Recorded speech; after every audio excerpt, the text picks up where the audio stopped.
I gotta show you these. I had two of these bumper stickers. They're magnets. One of them I put on a friend's truck to come out to see us. It's been years ago now. Put it on her tailgate of her pickup, and she drove all the way home to Louisiana before she noticed it.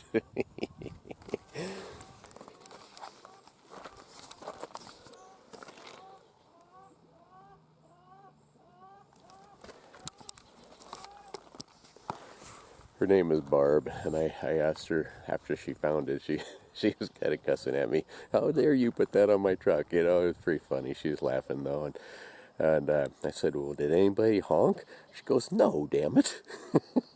I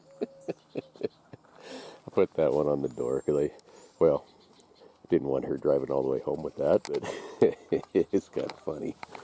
It's just a peel-off sticker, magnet.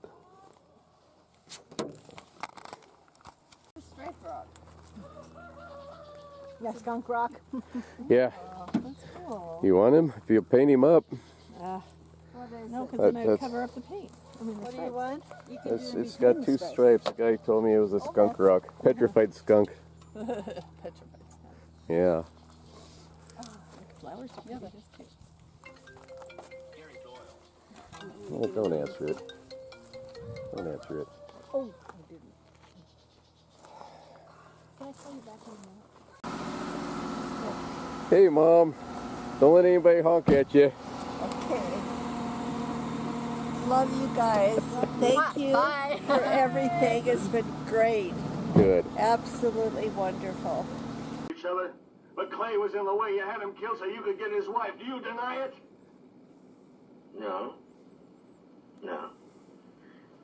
It'll serve as well as any other crazy story. It'll work you up. You think you're safe behind that star, don't you? Well, Clay had friends, lots of them. I'm coming back with them friends, and we'll get the Dutchman and you and anyone else who tries to stop us. All right, Adam. I'll be waiting. Yeah?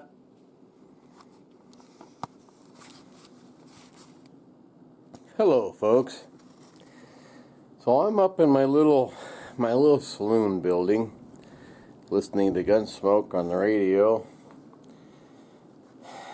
You know, the radio Gunsmoke,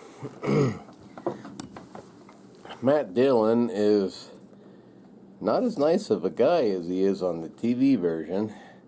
If he tells you to get out of Dodge, you better do it, because he's going to kill you if you don't. Anyway, Mom and my sisters, they left this morning, and I don't know, I'm feeling a little melancholy. My most favorite movie, don't laugh, but it is Paint Your Wagon. I like that movie, whether it's a musical or not. The musical part of it's kind of stupid, but the storyline and Lee Marvin, that one part of it where he says, well, melancholy is an ailment common to old mountain men. Yeah, that makes sense to me, 100%. You know, you're alone a lot, you have an amazing life, you do things that you want to do, you don't have to worry about anybody else, but you have regrets. And Mom and my sisters and my brother, he didn't come out this trip, but yeah, I have regrets. And our family used to be extremely close, and it's separated over the years, you know. And back in the Old West, where you were limited to horse and buggy and that kind of thing, you might move a few hundred miles away, which might as well be the moon, you know, but the distance-wise, but it wasn't really that far. And Mom lives on the Oregon coast, which is a long ways from here. A long ways from here. we went over there to see them a few years ago, and it took us 2 days, mainly because I don't do well on big roads. If there's more than two lanes going the same direction, I don't deal with that very well. And so we took back roads when we went through the middle of Oregon, through John Day Dam and all that area, through the fossil beds and all that stuff, and it was a good adventure. But by the time it was said and done, by the time we drove all the way over there and all the way back, the windiness of it and the amount of miles we traveled, I could have probably drove to Florida. I mean, it's a long ways. I don't know how they actually came this trip, but I'm very grateful that they did, because that saves me from having to do it. And I don't know, yesterday was her birthday, 84 years old. Am I ever going to see her again? I don't know. I hope so. But there's no guarantee of that. You know, even, I don't care if you're 10 years old, there's no guarantee you're ever going to see that kid again. I mean, there's car wrecks, there's diseases, there's all sorts of things that could take you away. But the older in life you get, the more apt you are that, yeah, something's going to happen. And I don't know. Depressing, really. You know, I mean, that's my mom, by golly. I hope this isn't the last time I see her, but it very well could be. So anyway, me and Cindy, we have been just kind of hanging out around here after they've left, and not doing a whole lot. Tomorrow, I'm back to work, and I'll be chopping weeds. I'll be taking a water sample for the fairgrounds. I'll be doing this. I'll be doing that, and life will be back to normal. As soon as I can, I'm getting back up into the mountains up here to go cut some firewood, that sort of thing. But today, well, today, by golly, I poured myself a shot of whiskey. I'm sitting here, melancholy. Like I say, a common ailment to the old mountain man. I don't know. I mean,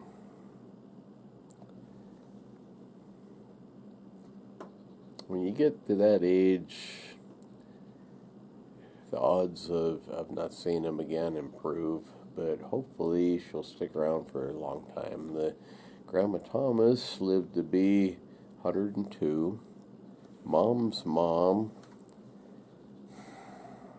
I don't know how old she was. She had to be mid-90s, you know, and hopefully Mom will make it that long. But she doesn't really get out much. She's not very active, and that is going to kind of play against her. You would think, anyway. You know, you look at one of them Galapagos turtles, they live like 300 years, and they don't do a damn thing. They just mosey along really slow and don't do nothing at all. They live a long time. Sturgeon, they live a long time. They don't.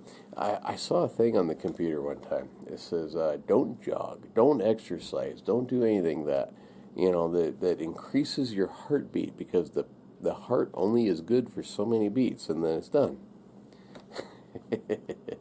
I don't think that's right, but you never know. I mean, those critters, they live hundreds of years where we don't. Oh. Anyway, sounds like my dogs are coming around up here. Cindy must be on the way up here. The dogs are barking, but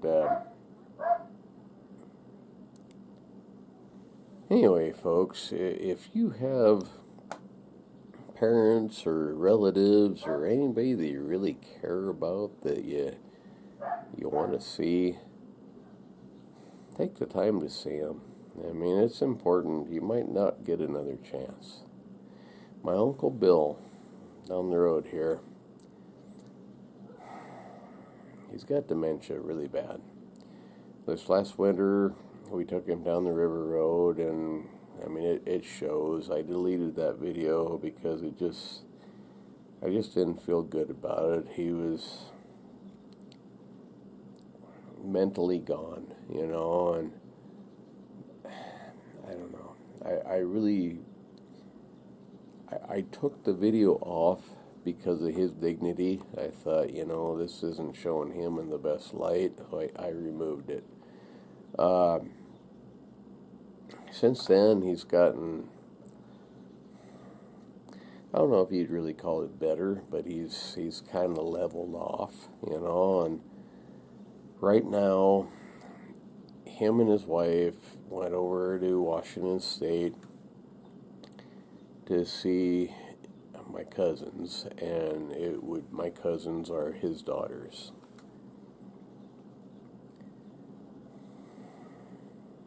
It ain't going well.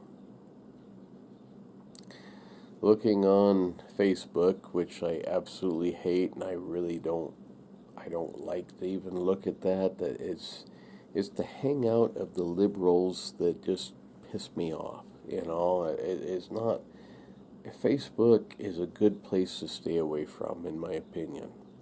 But every now and then, I look at it to see what local politics are saying and to see what my cousins are saying.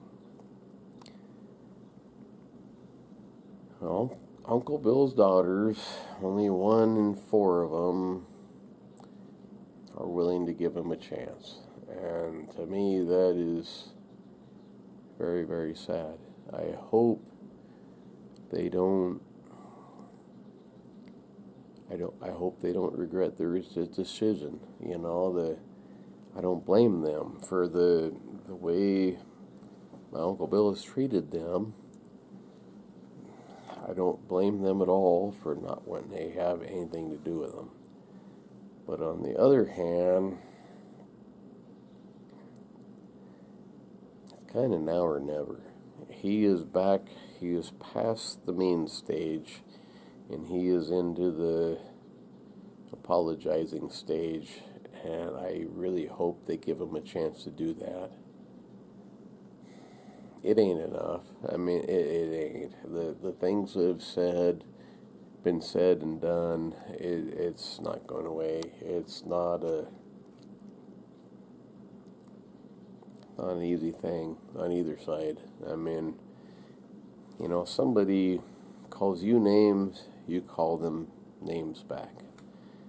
You don't necessarily mean that, but it's self-defense. And on both sides, they have hard feelings.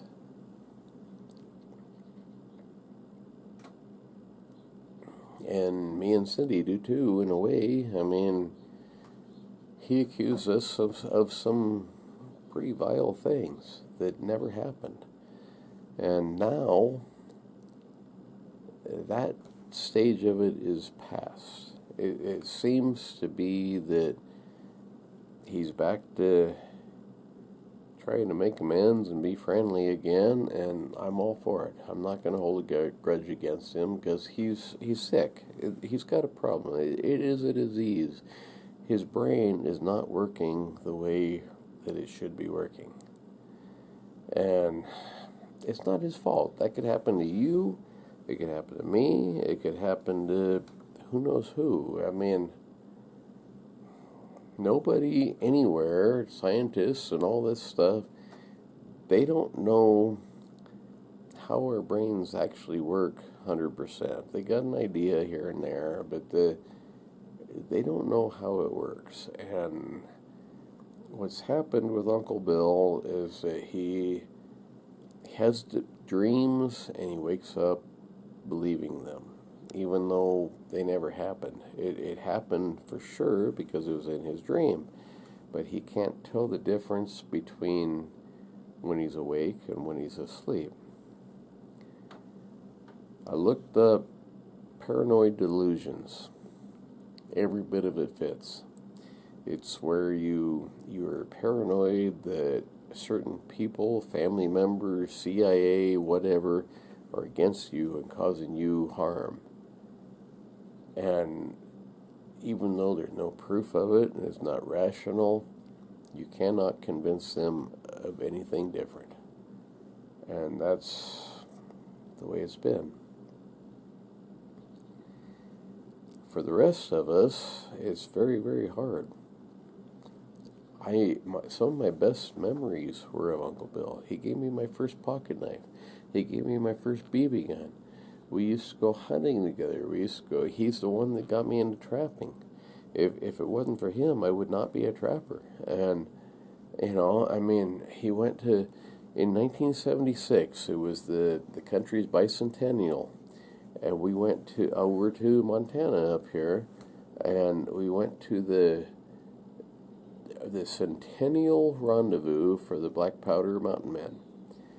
I had a ball, and that just really changed my life. I mean, that one camping trip for a week or whatever it was, that kind of changed my life. I mean, I went from being who knows what to being a mountain man wannabe, I mean, I wanted to learn everything I could about the fur trade, the mountain man. I wanted to learn to be a trapper. I wanted to, who knows what. And I have, it's that one camping trip that was maybe a week long, it shaped my entire life.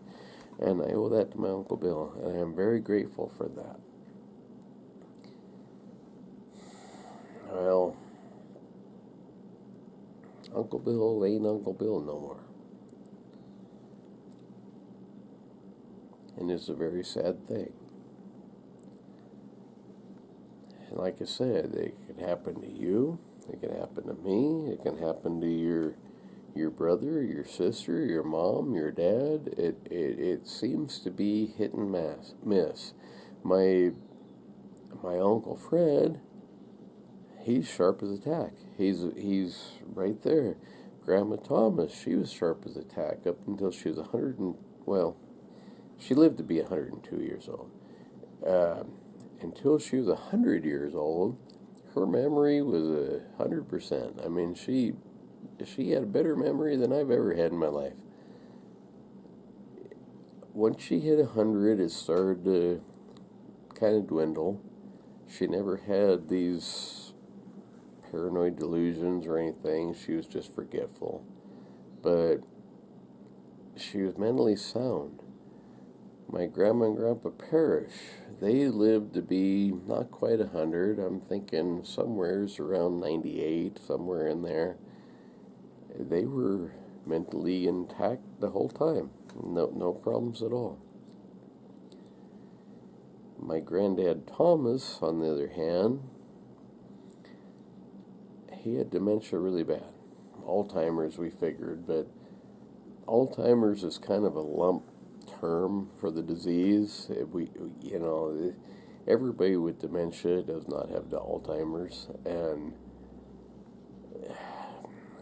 it was labeled as that. Whether or not he had that, I don't really know, but that would have been, Grandpa Thomas would have been Uncle Bill's dad. That was really sad. One day, Uncle Bill told me that he went to the nursing home. Grandma, she held off putting him in a nursing home as long as possible.